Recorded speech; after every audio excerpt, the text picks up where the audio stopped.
Good morning students, myself Shan Patel. Today we are going to start part 3 of chapter number 11, force and pressure.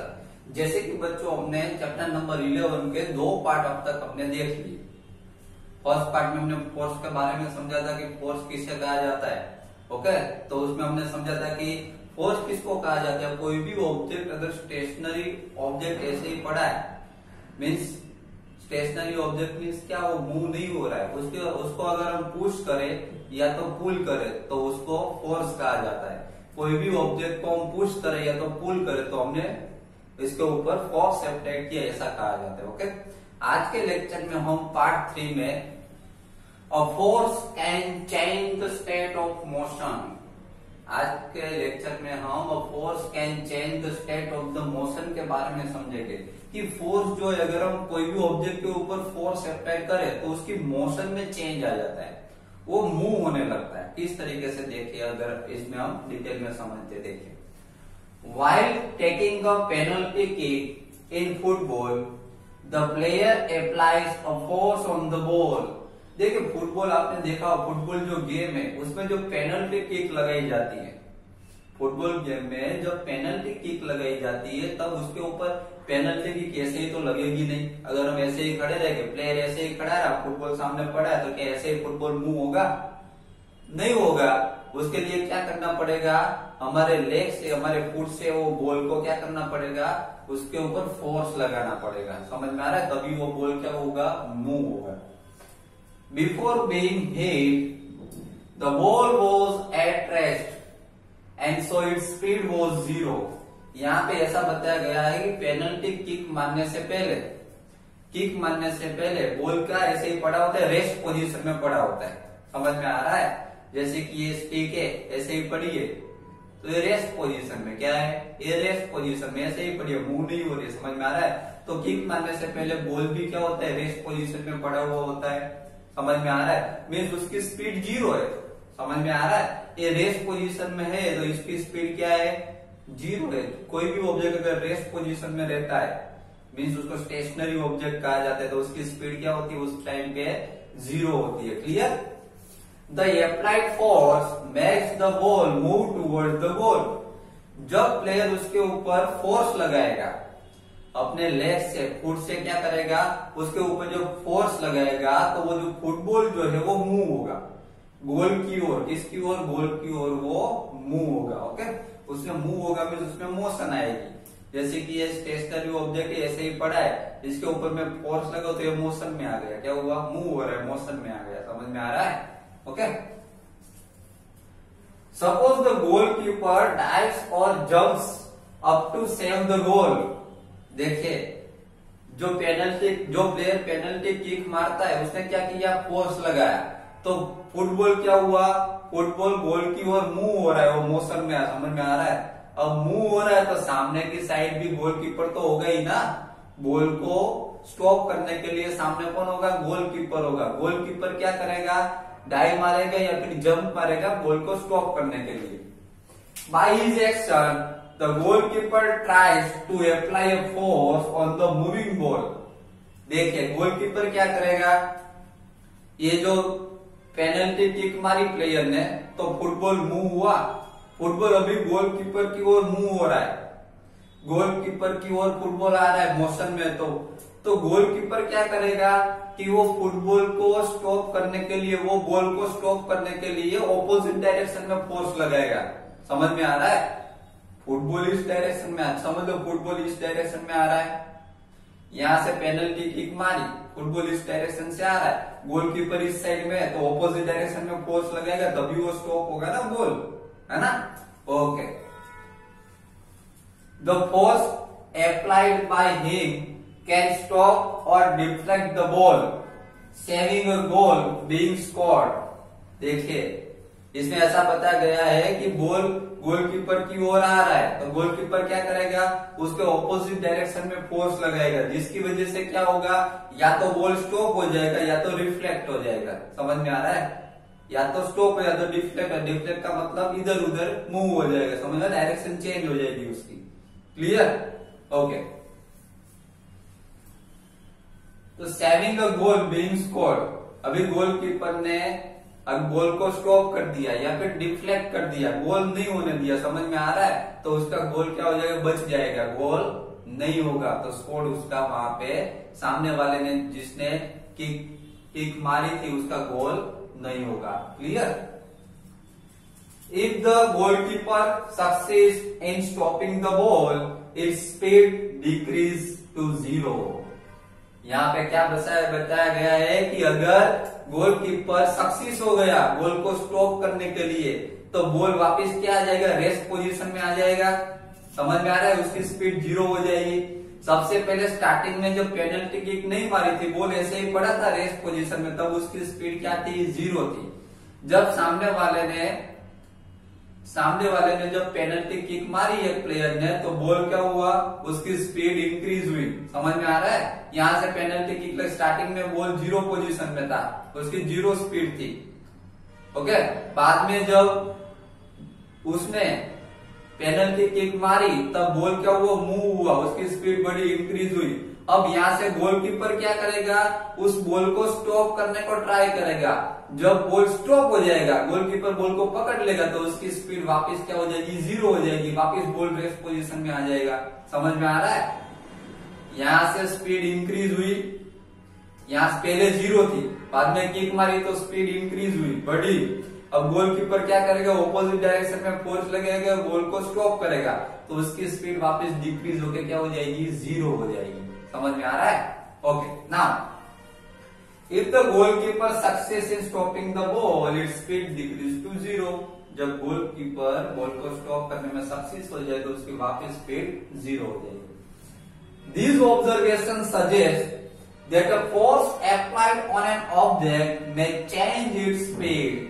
देखो, इस observation से, इस example से हमको पता चलता है कि जब कोई भी ऑब्जेक्ट के ऊपर जब फोर्स लगाया जाता है तो उसकी मोशन में चेंज आ जाता है, उसकी स्पीड में चेंज आ जाता है। जैसे कि इस वक्त इसकी स्पीड 0 है, ये जो स्टिक है ऐसे रेस्ट पोजीशन में पड़ी, इसकी स्पीड 0 है। अभी इसके ऊपर में फोर्स लगाऊ तो ये क्या होगी, मोशन में आएगी, मूव होने लगेगी। समझ में आ रहा है? इसकी स्पीड क्या होगी, इंक्रीज होगी। समझ में आ रहा है? इसकी स्पीड चेंज होगी। Okay, if the force applied on the object is in the direction of its motion, the speed of the object increase। यहाँ पे ऐसा बताया गया है कि जो ऑब्जेक्ट की जो स्पीड है, समझ लो कि कोई ऑब्जेक्ट है, बॉल है, इस साइड में मूव है, फुटबॉल जो है यहाँ पे मूव हो रहा है, धीरे धीरे मोशन में मूव हो रहा है। समझ में आ रहा है? समझ में आ रहा है? ये जो स्टिक जो है इस साइड धीरे धीरे धीरे धीरे धीरे धीरे इस साइड मूव हो रही है, बराबर। अगर मैं इसको ज्यादा फोर्स लगाऊं तो इसकी जो मोशन है उसमें स्पीड में क्या आ जाएगा, चेंज आ जाएगा। समझ में आ रहा है? तो जिस डायरेक्शन में वो मोशन में है उसी डायरेक्शन में अगर हम फोर्स लगाए तो उसकी स्पीड इंक्रीज हो जाती है। क्या हो जाती है, इंक्रीज। जैसे कि समझ लो क्रिकेट में एक क्रिकेटर ने ऑफ साइड में अगर बॉल को मूव किया, समझ में आ रहा है, बॉलर ने भी ऑफ साइड में डाला और बैट्समैन भी ऑफ साइड में मूव करेगा तो उसकी स्पीड क्या हो जाएगी, इंक्रीज हो जाएगी। समझ में आ रहा है? बॉल समझ लो कि इस डायरेक्शन में जा रहा है, तो उसी डायरेक्शन में अगर मैं फोर्स लगाऊं तो बॉल की जो मोशन होगी, उसकी जो स्पीड होगी वो इंक्रीज हो जाएगी, पहले की स्पीड से ज्यादा स्पीड में चलने लगेगी। समझ में आ रहा है? Okay, now if the force is applied in the direction opposite to the direction of motion, the speed of the object decrease। देखो यहाँ पे क्या बताया गया है कि अगर फोर्स जो है जिस डायरेक्शन में ऑब्जेक्ट मोशन में है उसके ऑपोजिट डायरेक्शन में अगर हम फोर्स लगाएंगे तो स्पीड क्या होगी, डिक्रीज होगी, कम हो जाएगी। एक एग्जांपल आपको बताता हूं, जैसे कि आप साइकिल लेके जा रहे हो, बराबर, आप साइकिल लेके जा रहे हो पेडल मार के, आप समझ लो कि इस डायरेक्शन में मूव हो रहे हो, आप एक डायरेक्शन में ऐसे मूव हो रहे हो साइकिल लेके, ऐसे आप जा रहे हो, बराबर, साइकिल लेके इस डायरेक्शन में। अगर पीछे से आपको विंड लगेगा, विंड भी इस डायरेक्शन में होगा। समझ में आ रहा है? जिस डायरेक्शन में आप जा रहे हो विंड भी उसी डायरेक्शन में होगा, तो आपकी जो मोशन की जो स्पीड है साइकिल की वो क्या हो जाएगी, इंक्रीज हो जाएगी। समझ में आ रहा है? लेकिन अगर आप जा रहे हो साइकिल लेके इस डायरेक्शन में, बराबर। लेकिन विंड की स्पीड अगर ऑपोजिट डायरेक्शन में लग रही है, विंड की स्पीड अगर ऑपोजिट डायरेक्शन में लग रही है, तो आपका जो मोशन होगा वो डिक्रीज हो जाएगा, आपकी स्पीड वो क्या हो जाएगी, कम हो जाएगी। समझ में आ रहा है? तो याद रखिएगा, अगर मोशन जिस डायरेक्शन में है उसी डायरेक्शन में अगर हम फोर्स लगाते हैं तो स्पीड, ऑब्जेक्ट की स्पीड इंक्रीज हो जाती है, याद रखिएगा। और मोशन के ऑपोजिट डायरेक्शन में अगर हम फोर्स लगाते हैं तो उसकी स्पीड जो है वो डिक्रीज हो जाती है, कम हो जाती है। समझ में आ रहा है? Okay. Now in a game of volleyball, players often push the moving ball to their team match to make a winning move. देखिए यहाँ पे वॉलीबॉल के बारे में बताया गया, in volleyball is the game of volleyball. Volleyball की game में क्या होता है कि player open push to moving ball to their team match to make a winning move. Players जो होते हैं वो अपनी टीम की ओर बॉल, मूविंग बॉल जो होता है उसको अपनी टीम की ओर ले जाने को ट्राई करते हैं। समझ में आ रहा है? क्योंकि उसको विन होना है। Sometimes the ball is return to the other side of the court by pushing और स्मैशिंग इट। कभी कभी क्या होता है कि जो कोर्ट में खेल रहे होते हैं, वॉलीबॉल का जो ग्राउंड होता है उसको कोर्ट कहते हैं, जो कोर्ट में खेल रहे थे, कभी कभी क्या होता है पुशिंग या स्मैशिंग से वो जो बॉल जो होता है अदर साइड, दूसरी साइड चला जाता है। इन अ cricket a batsman plays his or her shot by applying a force on the ball with the bat। Cricket में क्या होता है कि जो बैट्समैन जो खेलता है, बैट्समैन क्या करेगा कि बॉल को हिट करेगा। बैट्समैन बॉय हो या फिर गर्ल हो, क्या करेगा, शॉट मार के applying the force on the ball, ball के ऊपर क्या करेगा, फोर्स अप्लाई करेगा। बॉल सामने से आ रहा होगा तो बॉल को क्या करेगा, सामने फोर्स करेगा, है ना, और शॉट मारेगा विद द बैट। ये तो पता ही है ना, बैट से ही मारेगा ना, रैकेट से थोड़ी मारेगा। Okay, now is there any change in the direction of motion of the ball this cases. तो इसमें ऐसा बताया गया है कि जब वो शॉट मारता है तो बॉल के जो मोशन जो होता है उसकी डायरेक्शन में क्या कोई चेंज होता है? तो हाँ, चेंज होता है ना। देखो, जब बॉलर आता है, बॉलर जब सामने से बॉलिंग करता है, बॉलर ने जब बॉल थ्रो किया तो बैट्समैन के डायरेक्शन में बॉल आता है। बैट्समैन जहां पे होता है उस डायरेक्शन में बॉल आ रहा है। अब बैट्समैन क्या करेगा, फोर्स लगाएगा तो बॉल क्या होगा, बॉल की डायरेक्शन चेंज हो जाएगी। समझ में आ रहा है? अगर सामने शॉट लगाएगा तो बॉल, पहले बॉलर ने जब थ्रो किया तब उसके बैट्समैन की ओर बॉल आ रहा था। अब यहां से वो शॉट मारेगा तो बॉल क्या होगा, उसकी डायरेक्शन चेंज हो गई। पहले इस डायरेक्शन में आ रहा था, कोई भी डायरेक्शन, इस डायरेक्शन में मारे तो इस डायरेक्शन में, इस डायरेक्शन, कोई भी डायरेक्शन में वो चेंज हो जाएगा। समझ में आ, जिस डायरेक्शन में शॉट मारेगा उस डायरेक्शन में बॉल मूव हो जाएगा। तो यहां से पता चलता है कि अगर कोई ऑब्जेक्ट मोशन में हो, उसके ऊपर हम फोर्स लगाए तो उसकी डायरेक्शन मूव हो सकती है ना। जैसे कि क्रिकेट का एग्जांपल हमने देखा, क्रिकेट का एग्जांपल हमने देखा कि बॉल किस तरीके से मूव थी। बॉलर जो बॉल फेंकता है तब बैट्समैन की ओर बॉल की जो मोशन होती है वो बैट्समैन की ओर होती है, उसकी डायरेक्शन। लेकिन बैट्समैन उसको कोई भी डायरेक्शन में वो मूव कर सकता है, उसकी डायरेक्शन चेंज कर सकता है। कैसे? तो फोर्स लगा के, इसके ऊपर हम फोर्स लगाएंगे तो डायरेक्शन मूव हो जाएगी। समझ में आ रहा है? तो इस तरह के फोर्स लगा के हम कोई भी ऑब्जेक्ट की डायरेक्शन भी चेंज कर सकते हैं।